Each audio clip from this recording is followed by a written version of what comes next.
Alô, prezados amigos, ouvintes, muito obrigado por estar assistindo a mais um estudo dessa sequência. E hoje nós estamos pensando num tema muito especial. Você tem pensado naquelas famílias que perderam entes queridos? Como é doloroso quando alguém da própria família parte ou uma pessoa muito chegada. Passei por essa dor há 7 anos atrás, quando o Senhor chamou a minha esposa lá para o céu. E hoje sinto como é grande a dor quando se passa por perdas desse tipo.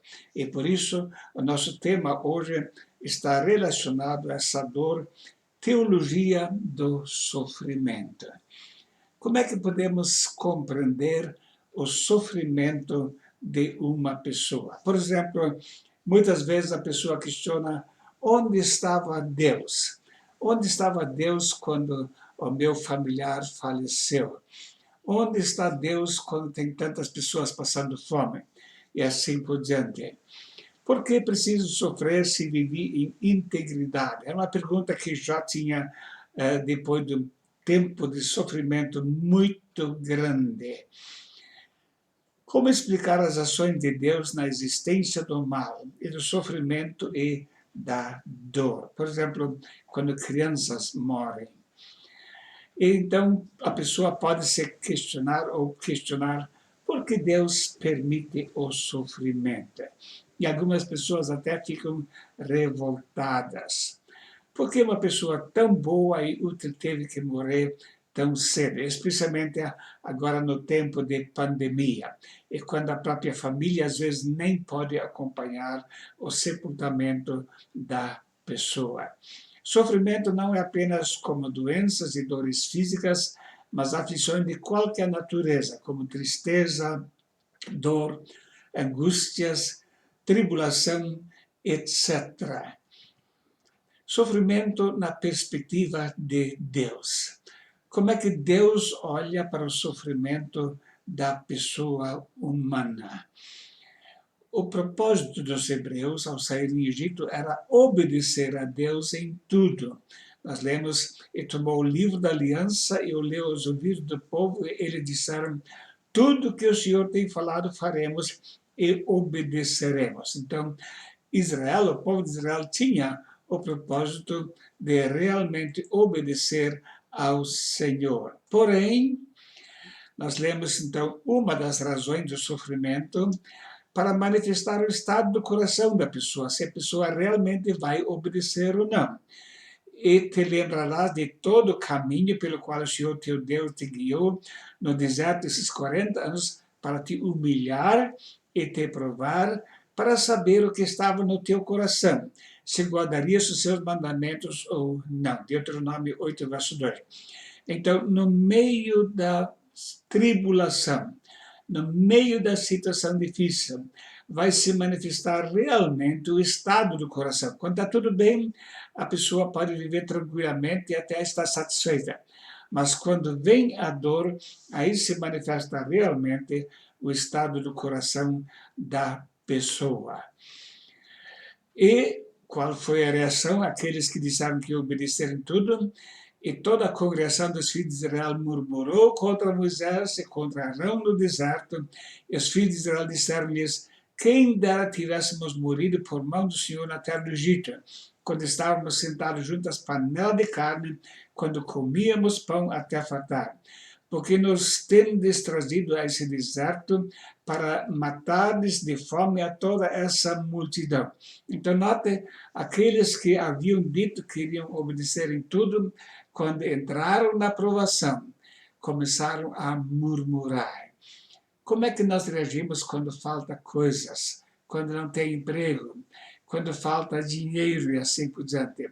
Então, nessa situação se manifesta realmente o estado do coração da pessoa.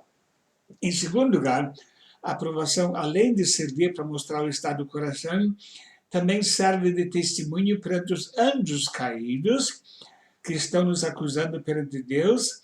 E nós lemos aqui a respeito de Jó, e disse o Senhor a Satanás: Observaste meu servo Jó, porque ninguém há na terra semelhante a ele, homem íntegro e reto e temente a Deus, e que se desvia do mal, e que ainda retém a sua sinceridade, havendo-me tu incitado contra ele para consumir sem causa. Então Deus está elogiando Jó e dizendo, olha, ele fica fiel apesar de tu me teres intentado incitado para eu agir contra ele. E Deus permitiu que Jó fosse provado. Deus também pode permitir a aprovação para nossa correção quando estamos em pecado. Davi escreve, antes de ser afligido, andava errado, mas agora tenho guardado a tua palavra. Salmo 119, 67.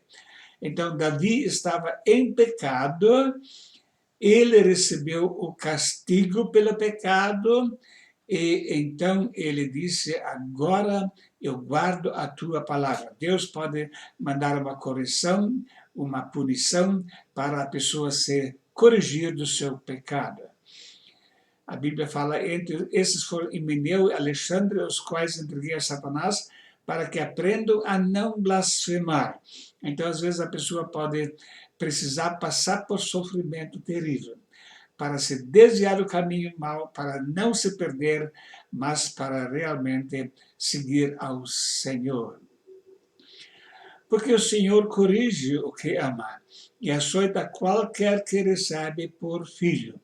Então, certos sofrimentos podem ser uma decorrência de uma vida pecaminosa para Deus trazer a pessoa de volta para a comunhão com Ele.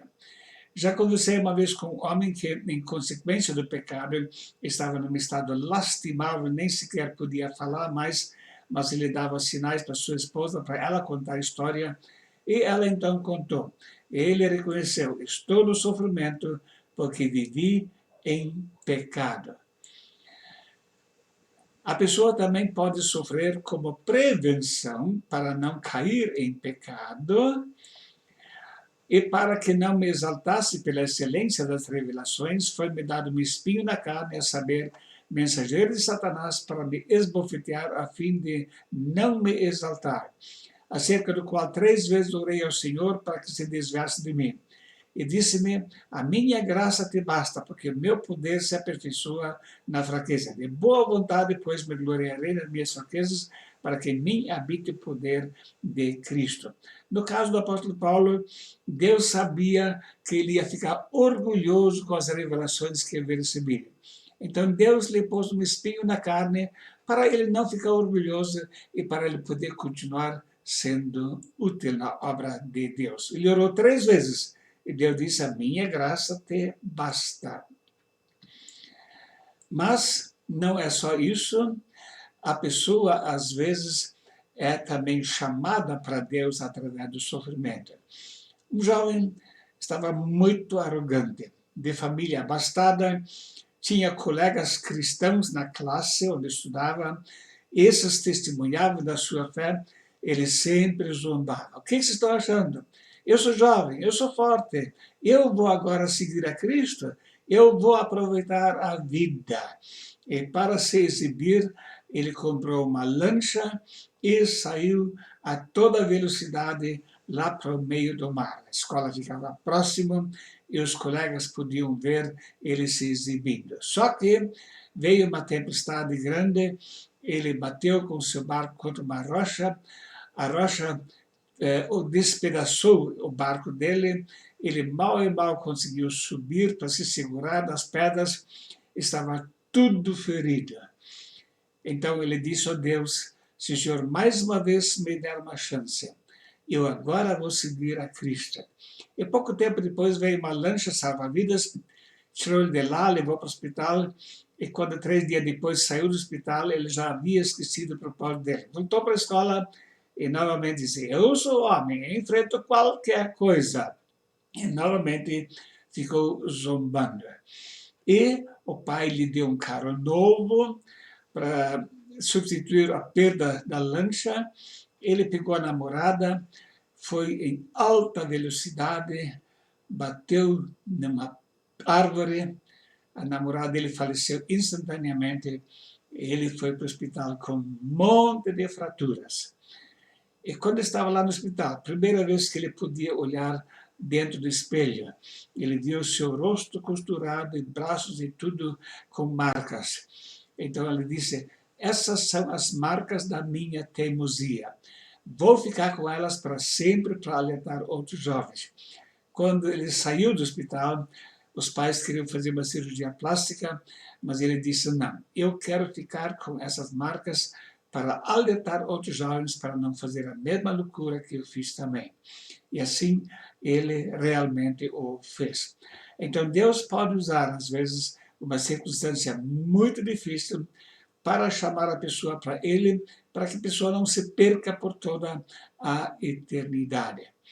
Deus pode usar o sofrimento como instrumento de lapidação da fé, em quem vós grandemente vos alegrais, ainda que agora importa ser necessário que sejais por pouco contristados com várias tentações, para que a prova da vossa fé, muito mais preciosa do que o ouro que perece, aprovado pelo fogo, se ache em louvor e honra e glória na revelação de Jesus Cristo. A aprovação da nossa fé vai resultar numa vida mais preciosa, numa situação de dignidade, de vida de nobre na área cristã. A fé, assim como, aliás, a aprovação, assim como fogo sobre ouro, a aprovação também vai nos trazer a uma purificação maior. Deus pode usar o sofrimento para manifestar o seu poder. Jesus respondeu, falando sobre aquele homem cego de nascença, e os discípulos perguntaram: quem pecou? Foi ele ou foram seus pais? E Jesus respondeu: nem ele pecou, nem seus pais, mas foi assim para que se manifestem nele as obras de Deus. Deus, às vezes, usa o sofrimento para mostrar o seu poder, para restituir a saúde e para a pessoa poder glorificar a Deus por aquilo que Deus fez na sua vida. Também para concretizar o plano de Deus. Nós conhecemos bem a história de José, que foi vendido pelos seus irmãos para o Egito. Quando finalmente seus irmãos com a família mudaram para lá por causa da fome, os irmãos vieram pedir perdão pela crueldade com que tinham agido com ele. Então José respondeu, José lhe disse: não temais, porventura estou eu em lugar de Deus? Vós bem intentastes mal contra mim, porém Deus o intentou para bem, para fazer como se vê nesse dia, para conservar muita gente em vida. Então Deus pode fazer-nos passar por situações muito difíceis, preparando-nos para uma missão muito importante. E é muito importante, em qualquer situação difícil, ver a mão de Deus. Deus quer atingir alguma coisa na nossa vida quando permite que nós vamos ser provados. Eu me lembro de uma das viagens que fiz para a União Soviética. Chegamos lá em 1991 e foi justamente nos dias quando o governo de Gorbachev foi derrubado e a situação era muito agitada, muita intranquilidade, havia uma luta pelo poder e nós tivemos que passar pela Praça Vermelha para buscar passagem aérea para ir para a cidade de Omsk.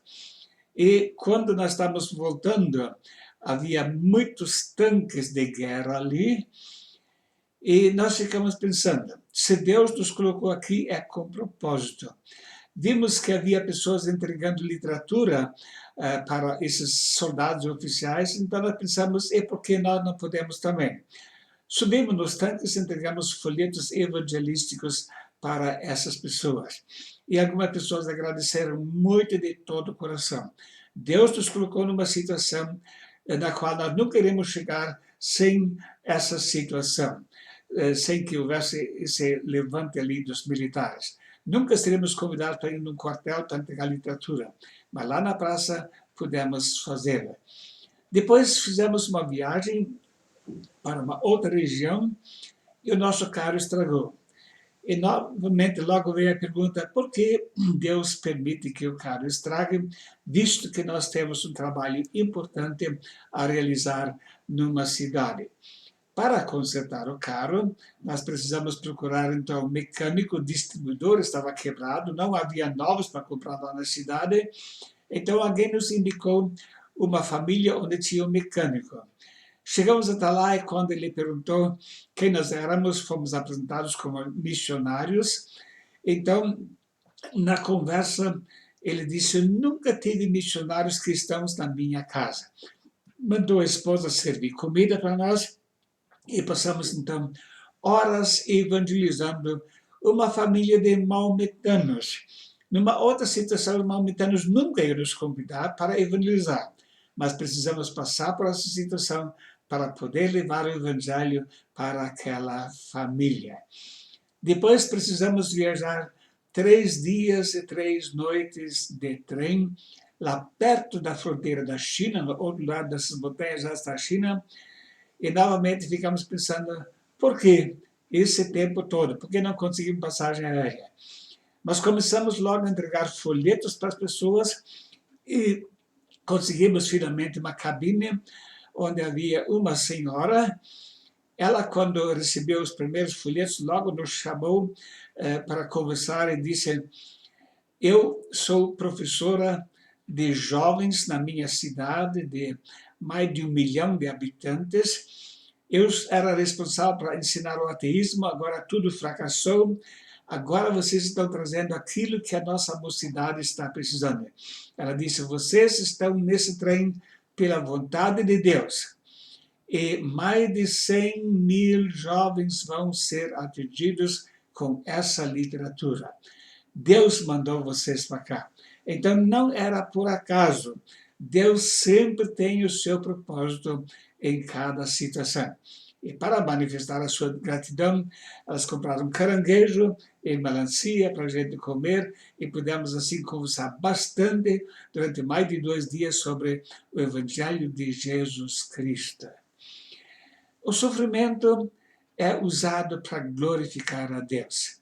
Quando Pedro foi confirmado para o ministério, em João capítulo 21, lemos a esse respeito, Jesus disse para ele: na verdade te digo que quando eras mais moço, te cingias a ti mesmo e andavas por onde querias, mas quando já fores velho, estenderás as tuas mãos e outro te cingirá e te levará para onde tu não queiras."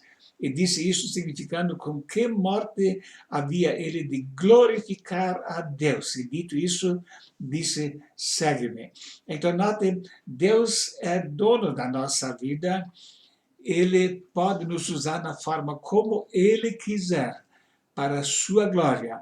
E no caso do apóstolo Pedro, de Paulo e de muitas outras pessoas, entre as quais Estevão, o primeiro mártir, Deus usou a própria vida da pessoa para ser glorificado dessa forma. Nossa vida pertence ao Senhor. Ele tem direito de nos usar da forma como Ele bem entender.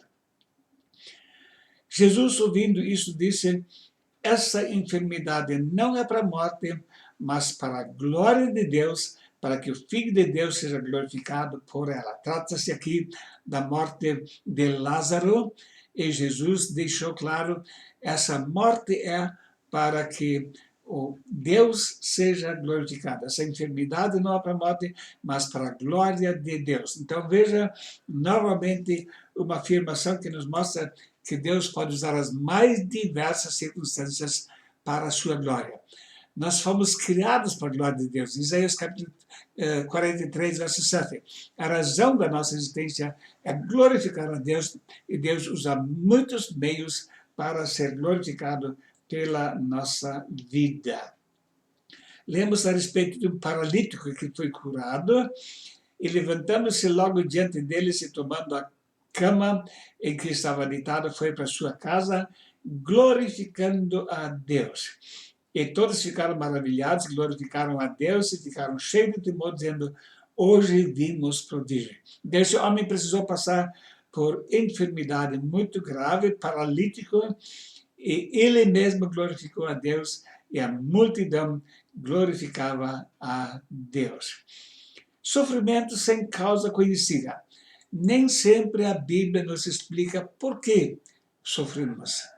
Muitas vezes não vamos saber a razão. Nós lemos, por exemplo, apóstolo Paulo escrevendo: Erasto ficou em Corinto e deixei Trófimo doente em Mileto. Então, ele ficou simplesmente lá, Paulo continua a sua viagem, e a Bíblia não nos explica por quê. Tem muitas situações em que só Deus sabe por quê. Mas o importante é sabermos, ele sabe, ele tem algum motivo para isso, e se vem sofrimento, eu vou concordar com isto. Algumas considerações finais. O sofrimento foi planejado por Deus. Porque é coisa agradável que alguém, por causa da consciência para com Deus, sofra agravos padecendo injustamente. Porque para isso sois chamados, pois também Cristo padeceu por nós, deixando-nos exemplo para que sigais as suas pisadas. 1 Pedro 2, 19 e 21. Então, notem, é errado o ensino que se propaga por ali, que quem está em comunhão com Deus nunca deve sofrer. Não é isso que a Bíblia nos mostra. A Bíblia ensina, sim, Deus vai usar o sofrimento para a sua glória. As tribulações fazem parte do plano de Deus. Quando Paulo e Barnabé voltaram na primeira viagem, foram em algumas cidades para fortalecer os discípulos, e a Bíblia mostra, confirmando os ânimos dos discípulos, exortando-os a permanecer na fé, pois que por muitas tribulações nos importa entrar no reino de Deus. Atos 14, 22. Então a Bíblia deixa muito claro, a igreja vai passar por tribulações. O cristão vai passar por tribulações na sua vida. Isso não é algo normal, é algo que faz parte do plano de Deus. Deus está no controle sobre o sofrimento. Satanás pode atacar, mas é limitado. E disse o Senhor a Satanás: eis que ele está na tua mão, porém guarda a sua vida. Então Deus sempre põe os limites. Pode fazer isso, mas não passa disso. Isso é muito confortante para nós sabermos que Deus está no controle. Nada vai acontecer sem a permissão dele. Em terceiro lugar, devemos orar pela restauração dos doentes, já que Deus planejou, podemos sim. A Bíblia mostra em Tiago 5, 14 e 15, está alguém entre vós doente, chame os presbíteros da igreja e orem sobre ele, ungindo com azeite em nome do Senhor, e a oração da fé salvará o doente, e o Senhor levantará, e se houver cometido pecado, se ele hão perdoado. Então, é justo orarmos a favor dos doentes. Mas veja aqui, ele não disse, está alguém doente, vai na casa dos milagres, vai numa concentração de muitos milagres. Não, ele diz, chama os presbíteros para a sua casa. E lá eles vão orar. E não somente um, mas os presbíteros, quer dizer, não deve recair a glória sobre um homem. E por isso, mais do que um presbítero deve ir. Em quarto lugar, devemos cuidar da nossa saúde. O homem bom cuida bem de si mesmo, mas o cruel prejudica o seu corpo. Provérbios 11, 17. Então, é certo, é bíblico, que vamos cuidar do nosso corpo, que é templo do Espírito Santo. Em quinto lugar, Deus não está indiferente quanto ao sofrimento humano. Nós lemos em Lucas 4, verso 40, ao pôr do sol, o povo trouxe a Jesus todos os que tinham vários tipos de doenças, e ele os curou impondo as mãos sobre cada um deles. Então, Jesus é muito sensível com o sofrimento humano. E quando Lázaro tinha falecido, nós lemos, Jesus chorou. Ele se comoveu com o sofrimento de Maria e Marta e seus amigos.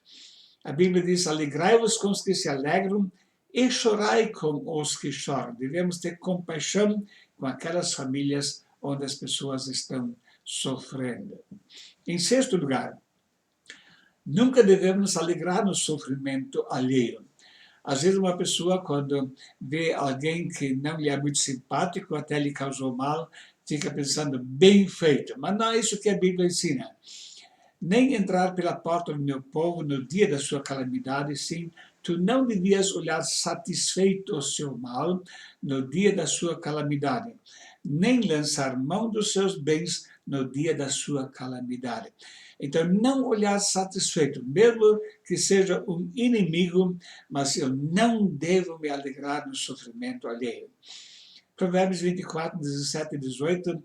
Quando cair o teu inimigo, não te alegres, nem regozije o teu coração quando ele tropeçar, para que vendo o Senhor seja isso mal aos seus olhos e desvie dele a sua ira. Então, nunca devemos nos alegrar no sofrimento e na morte de alguma pessoa, mesmo que essa pessoa nos tenha feito mal. Devemos lembrar sempre também os familiares do doente. Muitas vezes a pessoa vai visitar um doente e se esquece que a família toda está sofrendo junto com ela. Tem palavras de ânimo para o doente, mas não tem nenhuma palavra para a família que está sofrendo também. Devemos lembrar sempre os familiares que sofrem com o doente. Aliviamos o fardo do doente e de seus familiares quando nos colocamos à disposição para ajudar. Às vezes, passar uma noite no hospital com alguém que está doente, ou mesmo na casa, providenciar comida. São muitas as maneiras como podemos apoiar uma família quando alguém está doente em casa. A Bíblia nos mostra que o sofrimento vai ser recompensado. Jeremias 31, 16. Assim diz o Senhor, reprime a tua voz de choro e as lágrimas dos teus olhos, porque há galardão para o teu trabalho, diz o Senhor, pois eles voltarão da terra do inimigo. Então, Jeremias estava sofrendo muito com a atitude do povo rebelde contra Deus, estava chorando muito, então Deus disse, haverá galardão para o teu trabalho, e ainda vai haver frutos do teu trabalho. Porque a nossa leve e momentânea tribulação produz para nós um peso eterno de glória muito excelente, não atentando nós nas coisas que se veem, mas nas que se não veem, porque as que se veem são temporais e as que não se veem são eternas. E o apóstolo Paulo escreve, porque para mim tenho por certo que as aflições desse tempo presente não são para comparar com a glória que em nós há de ser revelada. A glória que vem depois, em recompensa, vai ser muito maior do que as aflições do presente tempo. Ninguém sofreu mais do que Cristo. Era desprezado e o mais rejeitado entre os homens. Homem de dores e experimentado nos trabalhos, e como um de quem os homens escondiam o seu rosto. Era desprezado e não fizemos dele caminho. Cristo não somente sofreu fisicamente, mas o fato de ter levado sobre si os pecados do mundo inteiro, isso causou um sofrimento maior do que qualquer pessoa pode passar. Por isso, ele nos compreende perfeitamente.